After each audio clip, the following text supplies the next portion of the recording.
तो फ्रेंड्स, आपके अपने चैनल अखिल स्टडी में दोस्तों आपका बहुत बहुत स्वागत है। दोस्तों आज मैं आपके लिए हिंदी का मॉक टेस्ट लेके आया हूं दोस्तों, जो आपके ऑल एग्जाम्स जितने आपके कॉम्पिटिटिव एग्जाम है इनके लिए बहुत ही महत्वपूर्ण क्लास रहेगी, क्योंकि इसमें जो भी क्वेश्चंस हैं एग्जाम के एक्सपेक्टेड क्वेश्चंस मैंने लिए हैं, जो आपके एग्जाम की बिल्कुल पास कराने वाली वीडियो होगी। साथ ही दोस्तों अगर इसकी फ्री पीडीएफ चाहिए तो इसकी फ्री पीडीएफ हमारे टेलीग्राम से ज्वाइन कर सकते हैं दोस्तों, वहां से पीडीएफ को डाउनलोड भी किया जा सकता है। साथ ही दोस्तों हिंदी की क्लास वाइज है दोस्तों, जो रोज रात आपको 8 बजे मिलेगी। तो आइए वीडियो को शुरू करते हैं।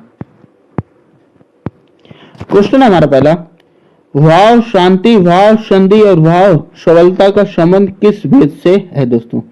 तो दोस्तों इसका संबंध जो है संचारी भाव से है दोस्तों। कैसे होता है? संचारी भाव से होता है। Option A is the right answer.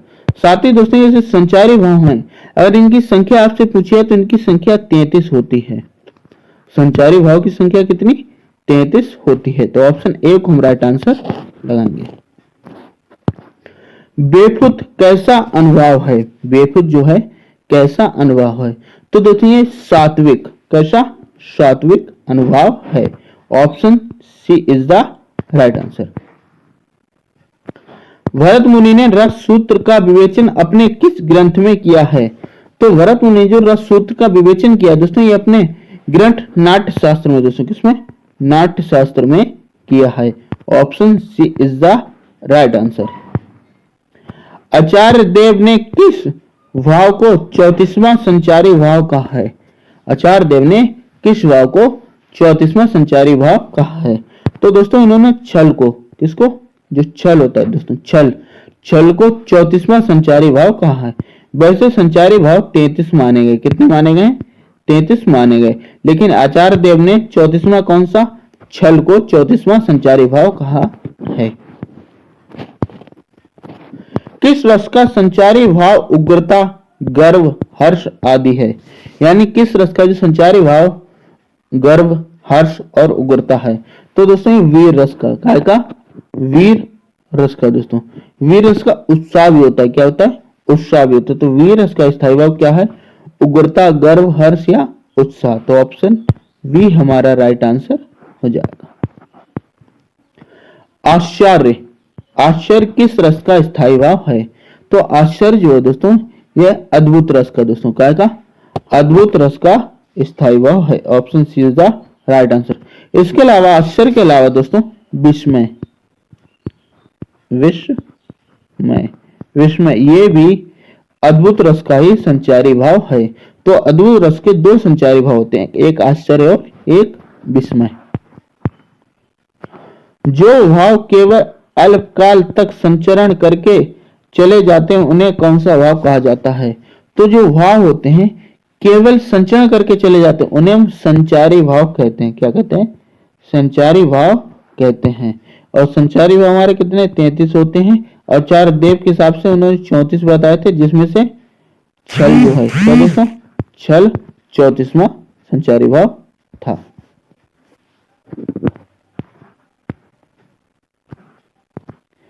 विप्रलंब श्रृंगार में वियोग की कितनी दशाएं मानी गई हैं? तो दोस्तों इसमें वियोग की जो है 10 दशाएं मानी गई। कितनी मानी गई? 10 दशाएं मानी गई हैं। तो ऑप्शन बी को हम राइट आंसर लगाएंगे। हिंदी साहित्य के किस भाव को व्यभिचारी भाव भी कहा जाता है? हिंदी साहित्य के किस भाव को व्यभिचारी भाव कहा जाता है? तो दोस्तों संचारी भाव को, किसको? संचारी भाव। ऑप्शन डी, संचारी भाव को जो है व्यभिचारी भाव कहा जाता है। Option D is the right answer. भारतीय वृत्ति का संबंध किस रस से है? तो भारतीय व्रत का संबंध जो है दोस्तों अद्भुत रस से होता है। किससे होता है? अद्भुत रस से होता है। और अद्भुत रस का जो स्थायी भाव है दोस्तों वह आश्चर्य और विस्मय। क्या? आश्चर्य और विस्मय है। वीर रस, वीर रस का स्थायी भाव हमारा उत्साह है। क्या है? उत्साह होता है। क्या होता है? उत्साह। विवत्स, तो विवत्स रस जो है दोस्तों इसका स्थायी भाव जुगुप्सा होता है। क्या होता है? जुगुप्सा होता है। और हास रस का स्थायी भाव हास होता है। किस भाव की परिपक्व अवस्था को रस कहा जाता है? किस भाव की परिपक्व अवस्था को रस कहा जाता है दोस्तों? तो स्थायी भाव दोस्तों, किसका? स्थायी भाव। Option D is the right answer. अब लो नसानी अब ना नसहे, इसमें कौन सा रस है दोस्तों? तो दोस्तों इसमें जो हमारे शांत रस का प्रयोग हुआ है, क्योंकि इसके स्थायी भाव क्या निर्वेद और निर्वृत्ति है। क्या है? निर्वेद और निर्वृत्ति है। तो इस रस में जो है शांत रस का प्रयोग हुआ है। Option is the right answer. Hindi साहित्य में नौवां रस कौन सा है? इंपॉर्टेंट क्वेश्चन है दोस्तों। हिंदी साहित्य में नौवां रस कौन सा है? तो हिंदी साहित्य में नौवां रस जो है शांत रस है दोस्तों। कौन सा? नौवां शांत रस है। और 10वीं की बात की जाए तो 10वां जो हमारा वात्सल्य रस है। कौन सा? वात्सल्य रस है। ठीक है, इसके बाद आता हमारा 11वां। तो 11वां हमारा भक्ति रस है दोस्तों। कौन सा? 11वां भक्ति रस होता है। भरत मुनि के अनुसार सिर्फ 8 रस हैं दोस्तों। कौन से? भरत मुनि के अनुसार 8 रस थे, लेकिन हिंदी में रस 9 होते हैं। सूरदास के अनुसार रस 11 होते हैं। आप ध्यान रखिएगा। वीरों का कैसा हो वसंत, वीरों का कैसा हो वतन, इसमें किस रस की सुपुष्टि हुई है दोस्तों? तो जब वीरों का हो कैसा, जहां वीर की बात की जाए दोस्तों, क्या की बात की जाए? वीर की बात की जाए तो वहां उत्साह होता है। क्या होता है? उत्साह। और जहां पे उत्साह होगा वहां क्या होगा ना? वीर रस होगा दोस्तों। क्या होगा? वीर रस होगा। तो option is the right answer. बिंद की वासी उदासी तपोव्रत धारे, महाविन नारी दुखारे, इस पंक्ति में कौन सा रस है दोस्तों? तो बिंद की वासी है जो उदासी तपोव्रत धारी है। ठीक है। और महाविनी नारी दुखारे, तो क्या दोस्तों इसमें? इसमें जो हमारे उत्साह, काय की बात की जाए? उत्साह। एक नारी के बीच क्या उत्साह की बात की जा रही है। जब उत्साह की बात की जाए तो हमारा वीर रस हो जाएगा। क्या हो जाएगा? वीर रस हो जाएगा। तो ऑप्शन डी को हम राइट आंसर लगाएंगे। जब पहुंची चपला बीच धार, छिप गए चांदनी का कगार। ठीक है। जब पहुंची चपला बीच धार, छिप गए चांदनी के कगार, तो इसमें जो है कौन सा रस है दोस्तों? तो इसमें हमारा संयोग श्रृंगार रस होगा दोस्तों। क्या होगा? संयोग श्रृंगार रस हो जाएगा। Option B is the right answer. प्रत्येक रस में संचरण करने वाले भाव को क्या कहते हैं? प्रत्येक रस में संचरण करने वाले भाव को क्या कहते हैं? तो संचरण करने वाले भाव को संचारी भाव कहा जाता है, जिसकी संख्या 33 होती है। किंकन किंकिन नुपुर धुनि सुनि में, इस पंक्ति में कौन सा कारक है? तो इस पंक्ति में भी दोस्तों हमारा संयोग श्रृंगार रस होगा।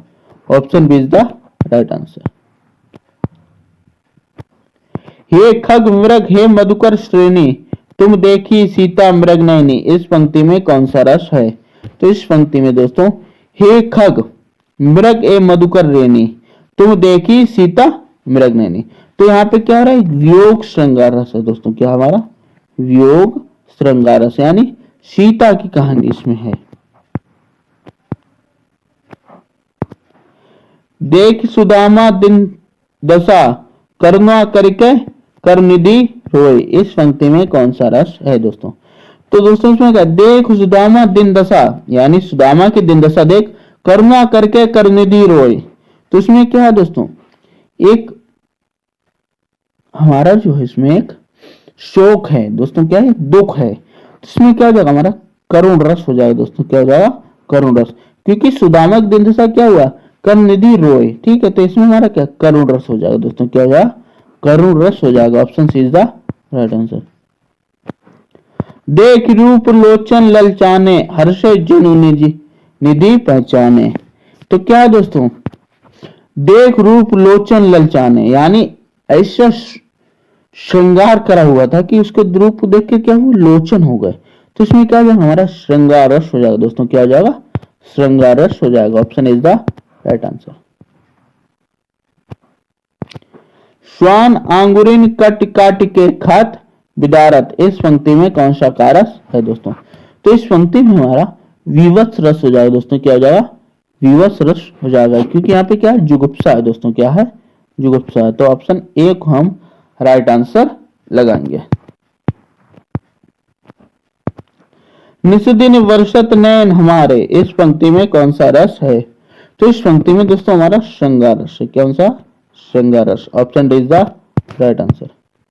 बिन गोपाल वैन वहीं कूंजे, इस पंक्ति में कौन सा रस है? तो इस पंक्ति में हमारा वियोग श्रृंगार रस है दोस्तों। कौन सा? वियोग श्रृंगार रस है। Option is the right answer. मुझे फूल मत मारो मैं अबला वाला वियोगिनी, कुछ तो दया विचारो। तो इसमें क्या है दोस्तों? मैं कैसी हूं? अबला वाला वियोगिनी हूं। ठीक है, मुझे फूल मत मारो। तो इसमें हमारा क्या? वियोग श्रृंगार रस है दोस्तों। क्या है? वियोग श्रृंगार रस है। Option is the right answer. Thanks for watching video. Video को लाइक करें और चैनल को सब्सक्राइब करें। Thank you.